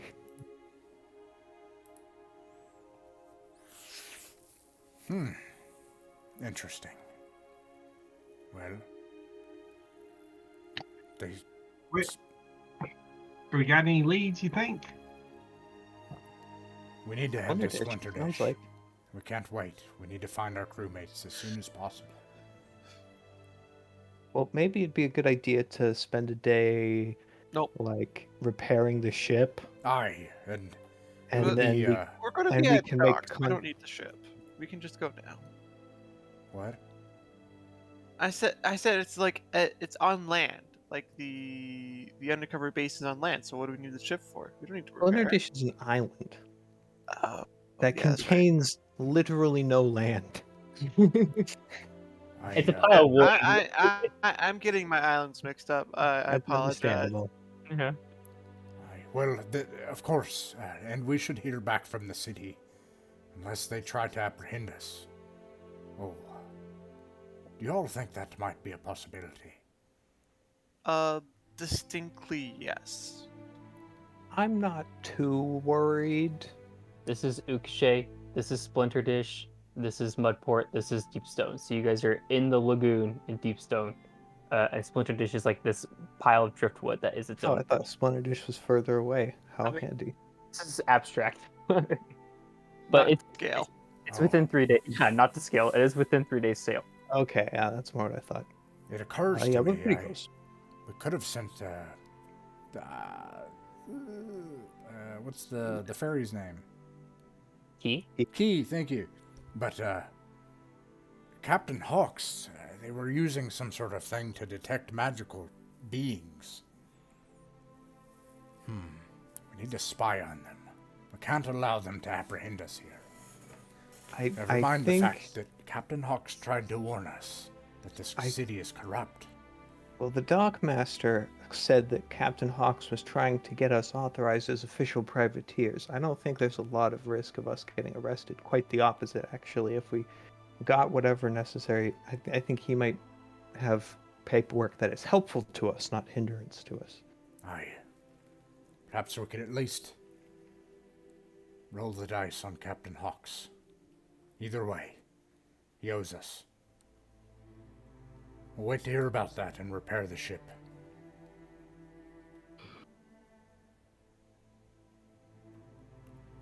Alright, so what do we do in the meantime? I think we all stand there in the waiting awkwardly, room? like in the DMV. Like, In this guy's office is like hanging out. Yeah, we've all been to offices before. We're just kind of like waiting around for the secretary to call us in. I just kind of like loom over a nearby secretary, like I'm not sure what to do. Kind of like, Look at the encyclopedias, wipe some dust off of the. yeah. Tulu casts minor illusion of butterflies flying around him. Butterflies fill the room. Well, we don't know when Vakron's coming back or if he is coming back. Y'all ready to go somewhere? Or you want to wait here? Well, there is the saffron or something. Zephyro? Sephiroth. Yes. Yeah, we should probably go touch base with him and sort of let him know what happened. And there's a bar there that we can use to get Kuroki a little intoxicated. Why? Why are you so insistent in getting me You have drunk? nothing productive to do unless you've learned how to repair a ship in the last 5 seconds. He actually I does know. have indeed learned how to repair a ship. Does But it? have you ever repaired a ship drunk? I don't think that would You go as will well as- now. Didn't I've never Valkron said- say he was coming back, though? This does kind of I feel like don't being think in a... he did. Oh, He totally did. He was gonna go check on something at the docks. I think he just didn't he just like run out and like not really give us an answer. He's like, "Oh, I gotta go," and then just like leave. I feel like this is my typical real-life experience in any kind of Yeah. bureaucratic situation. This is really immersive right now, and I don't like it. Exactly. I've succeeded at D&D. What What did you guys do? Oh, we fought a dragon on a heavenly battlefield. It's like, what did you guys do? We waited in an office for him. Yeah, For a city official to... we review were some trying to get our paperwork and permits then never come back. approved, and it was like, I mean, it's a whole like, woof. They got really Oh, man. testy with us for a little bit. You know, didn't have the right documents. Told us we needed to give them more money as well. This is making me actively uncomfortable. really hate it. And I like, just like in real life, I don't know what to do in this situation. Like All right, well, Fagrin, I have every faith in you. I'm gonna go take Tulu down to Sephiroth. No, the wait, party. I've changed my mind. You keep Tulu. I'll take Kuroki. Right. We'll Roki it on up down there. And we'll touch base with him and get a little intoxicated before we start working on the ship. Yeah, Sephiroth didn't like me. He didn't want to be my friend. Yeah. So you update Sephiroth. Yeah, Ye- update him on our project. Uh, With the, Tulu Key comes and sits on her shoulder. She kind of pats her little hand that you can't even feel. It's so small. And she goes, "It's okay, Tulu. I'll be your friend." aw, I just smiled from ear to ear, happy, beaming. Plus, I don't think you want to be friends with that snot ball anyway. Is he a bad guy? I don't know, but he was a snot ball. He was. He was. you know, Tulu, if we could raise that ship, have 3 ships again. I was thinking about that, Captain Tulu. My Oh second, no! Oh no. Oh god! my first one lasted about 30 seconds before the It ship was not 30 seconds. It was about 6. Well, Okay, I was whatever we do, we cannot raise the ship. We can get the strand, but we can't raise the ship. This ship must die. Captain Tulu of the mightiest ship on the sea. Would we have enough NPCs to crew 3 ships? We'll have to work on that one. By the way, who's got the folding boat? The what? Folding boat. One of I don't. we never did. I believe Faven Huh? has it. If it's not just sitting on Twilight's Revenge, then Faven probably has it. Does Okay. Tulu want to be captain of the folding boat? He might. It's probably about his size. He can make it into a small boat, medium boat, large boat. Do you have any cards or anything, Tulu? Anywho, Cards? Or dice? cards like A game set? I don't. You don't play anything like dice or bottle regular cap? playing cards. Yeah, like a gaming set. Yeah, like In you know, D&D. remember? Oh no, not in D&D. Okay. You talking like Magic cards? Yeah. Like- no. Just No. like you can have gaming sets as a toolkit, and I figure we need to do something while they go talk to Sephiroth. We can think about what you're gonna name your ship. Ooh, yeah. Actually, it depends. On what? Yes. Well, it's possible we may find something that I've been looking for down in the bottom of that lagoon. In some ways, I hope we don't. You're being awfully vague. What? Yeah. As I was saying, when we had that conversation a few weeks ago, I set out from, the Isles. Seems like it was so long ago now. But, because I wanted to find where my grandmother went. And, well, legend has it that she sailed on one of those ships. So it has a little personal meaning to me, you see. Well, you know, one thing we could do, Captain, is while they're going talking to Sephiroth, you know about these diving bells that Floki was talking about? Don't believe I've ever seen them, but to you, Snow. I was just wondering if we could find some here, maybe. Well, That way we could all go down and look with the ships. You know, there's magic for that too. Well, yeah. I'm the most powerful magic user I know of, but I can't cast water breathe. Or, you know, I can only make myself breathe underwater. I can't help those guys. You're the Keep- most powerful magic person I know too, but there are shops in town. We've been to a few of them. Oh, like potions and stuff like that? I don't know. Probably. Well, you're pretty smart, Key. I like you. You're smarter than Floki. That's a great idea, Key. Yeah. Ouch. That's Oh, a wait. little harsh. Anything I tell Key, does Floki know automatically? Or Oh, I don't yeah. know. Yeah, he Oh, hears. no. Oh well. Too good. Oh well. Okay. Loki will remember Let's go that. find something to help everybody breathe underwater. Wait, so we are not going to wait for this person? And please tell me what to do, because I don't know. Yeah, I don't think. He I mean, flies how- through the door. Like, he ain't waiting around. How long have we waited? 15, 20 minutes? At least an hour. At least you guys long enough to know that he's not Why coming back. ain't this? Okay, we leave. I'm done. I can't stand Damn it. it! Oh, he's ready. He's gone. An hour is the line I draw in real life. If I'm waiting for an hour, it's like something has gone horribly wrong, Oh and man. I'm I don't know. leaving. It depends on what I'm waiting for. Can we can't pan the camera to the other two, please? Camera pans over you guys. Loki, you just heard conversation between Key and Tulu. I imagine it pans over to us, and it's us in the tavern, and everyone's going, drink, drink, drink, drink. Why did I let you talk me into this?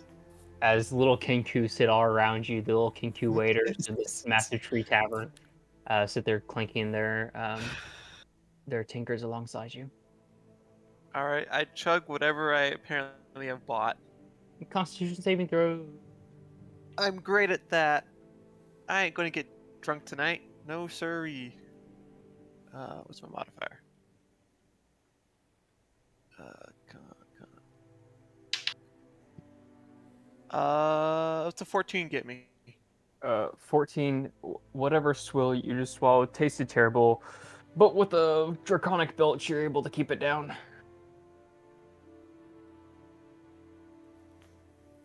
I slam the cup down and glare at Floki. Hey, you did it! I knew it. Your I turn, believed in you your this whole turn. time. I will absolutely get right back to you after I talk to a friend of mine and I'll head up the stairs. No. If I'm getting drunk, you're getting drunk with me. We do not have it as a Absolutely, forever this absolutely. But I situation. want to finish talking to our friend before I get drunk. It needs to happen after the conversation, but before we start repairing the ship. That's the order of operations here. All right, for Sephiroth, where is he? He's upstairs where he always is. I attempt to meet him. We start walking towards the stairs. A little Kinku waiter cuts you off, holds up a tanker to you, and says, All right, I'll pick up the tankard and I'll drink it. "All right, Constitution saving throw." I can't resist being peer pressured by birds. All right, let's see. 8. 8. You're a little woozy. You kind of sidestep a bit. It's a lot more potent for you than it is for Kleroki, but you're able to. It's not fair. I have like half the body mass. Hey, you're the one who wanted to go get drunk, not me. I wanted you to get drunk. If I'm getting drunk, you're getting drunk with me. That's the way it works. These terms are acceptable. Walk kind of comes from around the corner from all the commotion, and he's like, you guys, are you back to meet with him again?" Yeah. I wanted to touch base with him after I'm sure you've heard a lot of like stuff happened. So. Yeah, I hear odds and ends of it, but from what I get, there was a attack or the ship blew up at the sea, and there was a bunch of ships that didn't come back. There was a pretty vicious battle. All the attacking pirates went down with their ships, and the guard or the locals took a real walloping. But anyway, I wanted to let a friend know. Okay, I figured you'd say that. I went ahead and had this made. You can see it's a key that matches the door above. Excellent. That way you don't have to keep borrowing mine. It's just easier. That's great. Yeah, I'll try to. I'd like to, if you know, about you, just letting you know. You have a great establishment here, and I'd like to sort of visit periodically when I can, even when I don't need to like talk to anyone. It's just you got a nice place, so I'd like to. Thanks, I appreciate that. He pulls this pot out of the cabinet and he slides it over, and it says tips on it. I will definitely not tip him several copper coins, but 2 gold instead. He watches it go in. He smiles agreeably. All right, and then I'll wobble up the stairs. All right, you wobble up the stairs indeed. The stumbling tump, as you call it, is a little bit rough to get up the stairs, but once you make it up there, you find yourself in this little A-framed attic. This room decorated with mirrors. Hey, Sephiroth. Anyone there? Someone may be here. I'm looking for Sephiro. Can you tell me where he is? My Severo. Oh, excellent. Hey, listen, did you hear about the battle? Battles? What battles?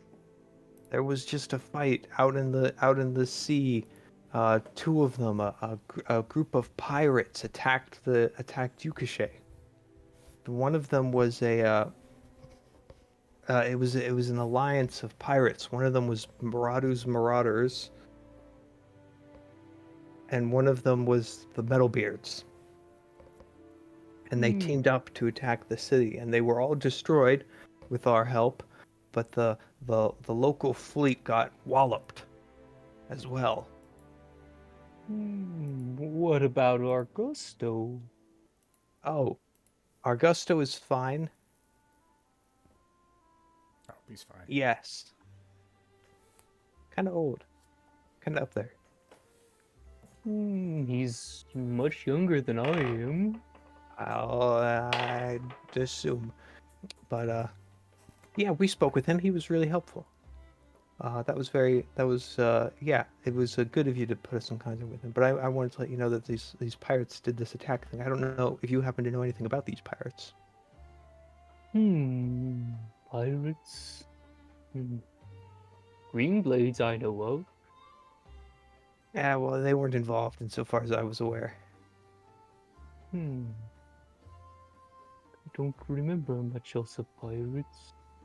Piracy was very young last I was about the world.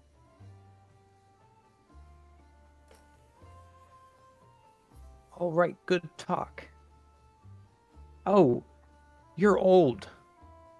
Do you happen to know anything of ships that sunk in the lagoon here? One of which may have had a thread of hair of some lady of blue.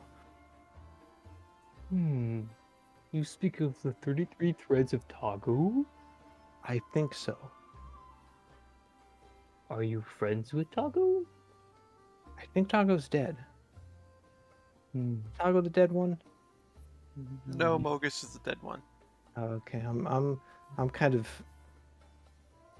I'm spiritual, not religious here. Yeah, the Threads of Tago. I don't know Tago myself. I did just have a conversation with Sai. That was interesting, but don't tell anyone about that. Anyway, these. He's quite terrible, honestly. I never No. quite.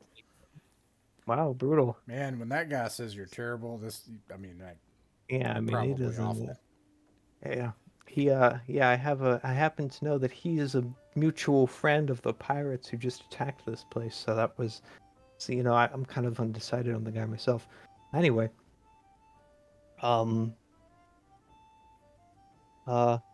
yeah. Do you happen to know anything of a ship with one of these threads?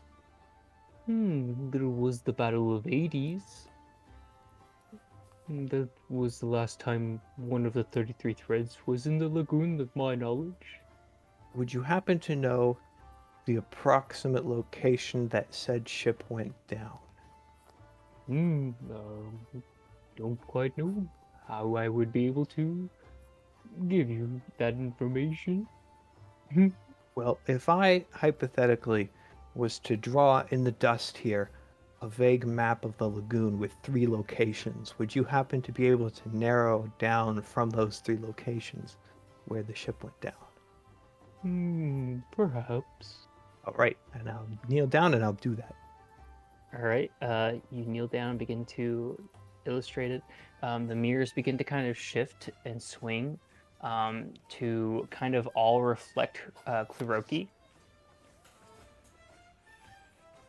Hi. And I kind of like wave at where I think Sephiro is. They kind of shift slightly, and you see it shuffling, and you watch as a shadow moves across the rafters and kind of lands in another area of the room. Oh. Okay. I guess we want to be like that. Why do you have that? Have what? Their badge of office. Who? The? Are you talking about the mask? And I hold up the mask. You see as like some of the mirrors kind of shift backwards, slipping away. He goes, "Careful where you aim that." Oh, Yeah, see, no one I put cared who he was before he put on the mask. it. I put it in my backpack, and I'm like, yeah, these really anti-magic guys came to me, and they're like, we want you to join our anti-magic cult, and I'm like, and I just told them, I'll get back to you on that. And now they're getting kind of antsy because they kind of want my answer. I just keep kind of avoiding them because Why? I get the feeling that they're not really a group to say to take the answer no. What group is an answer that says no? What say what? What group is an answer? What group is a group that would answer no? Well, I would be the group. I would be the. I was saying that I forgot what they're called, but they don't like getting told no, and they asked me to join their little cult, little secret organization, and I'm not really too inclined to do that because Hmm. I kind of like magic. It's cool. It can do some pretty cool stuff. It can do some uncool stuff as well. But you gotta take the good with the bad. You finish drawing the map, Loki, and as soon as you do, you kind of take a step back, and a flop of slime just drips down directly onto one of the little marks of the three. He goes, "That looks close enough. All right then. Tell me, Excellent. why are you looking for the threads?" Well, that's a great question that we're trying to figure out right now. Um, this Psy guy, his friend, apparently wants to obtain one and is willing to recompense us in one of several varieties, including but not limited to gold. Or alternatively, we could possess it ourselves, which could be useful. I mean, it's just a really useful object to have, and it's nearby, so, like,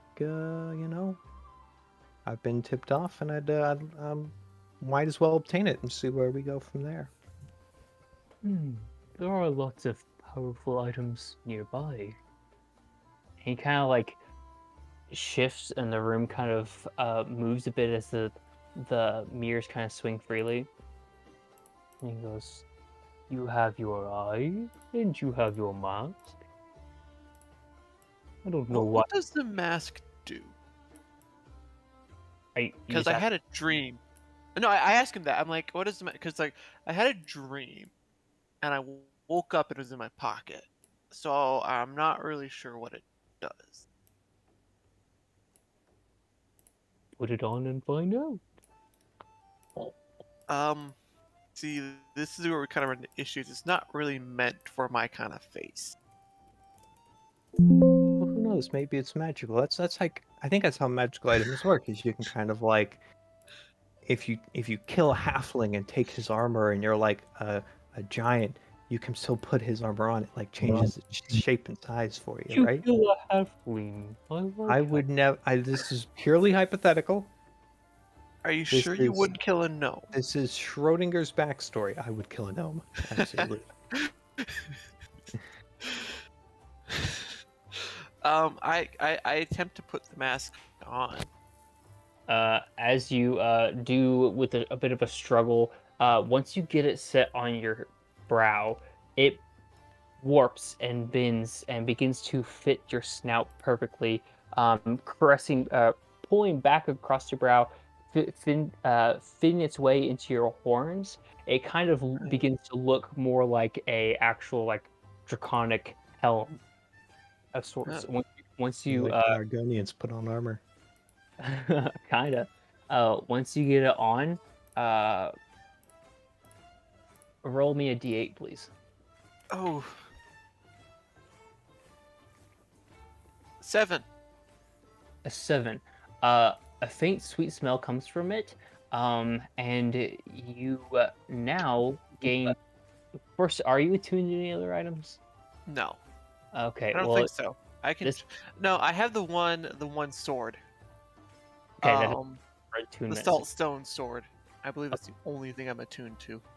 Okay, then you also have the attunement to this, and you can cast counterspell once per day. Cool. Do I have to keep the mask on in order to do that? Probably, yes. I would say yes. All right, because like I don't really feel like Take going it and off. get. Like I think it would actually unattune to you if you took it off because it Yeah, would. but I don't really feel like going to the tavern below getting drunk with this helm on. It'd be like a heist thing. You put on the mask right before you start shooting. Yeah, basically. So yeah, so I go ahead. I take the mask off.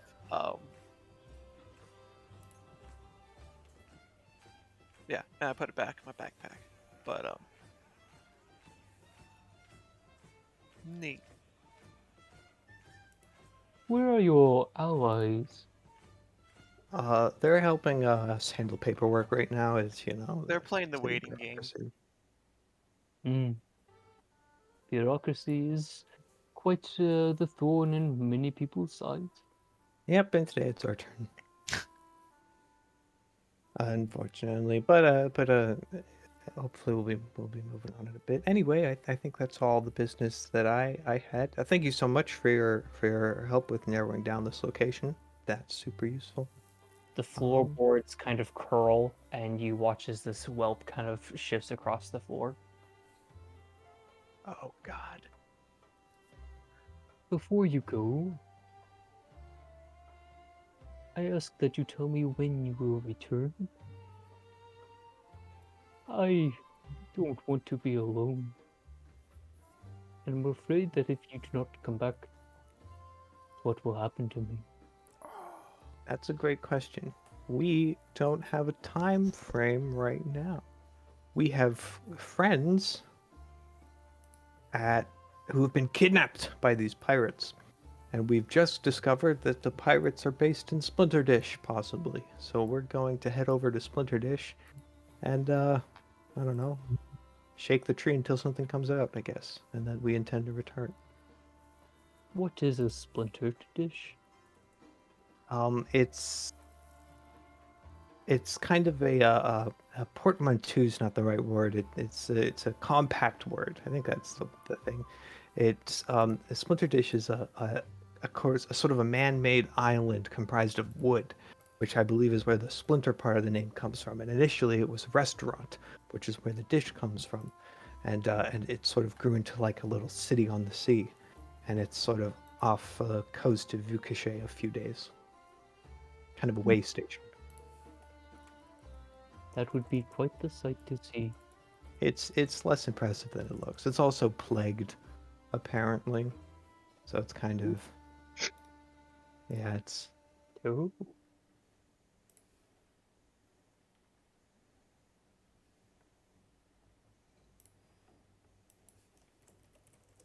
And then would you hear a splop and a splash. would you want to see it? Why, of course. Are you capable of leaving this location? Hmm. You hear a shifting and a moving behind these mirrors, and then some of them separate. This long, thin strand of ooze kind of comes up and envelops, opening up to an eyeball, and this weird eye uh, kind of looks onward at a distance with a kind of a disoriented look, and then quickly snaps towards you, Floki, and says, "I can see things, but people should not see me. It often causes lots of trouble." That's understandable. I was just thinking. I'm thinking out loud here, but I presume that you could like hypothetically, if there was a ship crewed by friendly people, you could maybe. I wonder if you'd find it agreeable, perhaps, to have like the lowest deck of the ship to yourself, kind of with a similar dynamic to what you got going on here. You know, turn it into a little home for yourself, a safe space, and that'll allow you to move around the world, right? But I would still be trapped. I would be Well, free? A free trap? it would be a trap of your own choosing that you could take anywhere you want. A chosen trap. Trap by choice.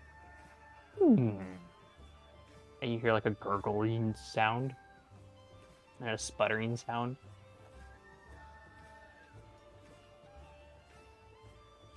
Ugh.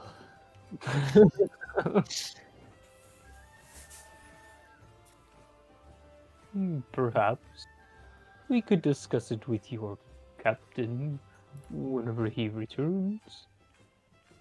All right, yeah, it's just something to think about. I don't know if you'd be interested in such an arrangement, or if we'd be interested. I don't really know if the Violence Revenge could even manage that. It's I don't know. We don't have like the biggest ships in the world, but yeah, it's just like I said, I'm thinking out loud here. Anyway, we should probably get on. Who knows? Maybe the guys are all finished up and they're kings of the island already, and we're ready to get going. So let's. As you say that, you hear a string snap as a mirror comes down and swings and ends up getting like a pendulum swings and lands directly in front of the door. So the mirror kind of reflects your own image in the face of the door, and he says, tomorrow then? Yeah, we're thinking we're going to take a day here to repair our ship and stuff like that. We've got some stuff to, and I think there might be one or two people still running around the city. We gotta run down. So we could probably stop by tomorrow morning, let's say, before we'd head out. Excellent. Could you bring Augusto too? I think we could do that. You also remember in your discussion with Augusto, he acted almost as if he had forgotten everything Sephiroth talked about until you talked to him. And that was just early yesterday morning, so would have been about a day ago. Yeah, that was kind of weird. Alrighty. I'm gonna stop the Well recording. then.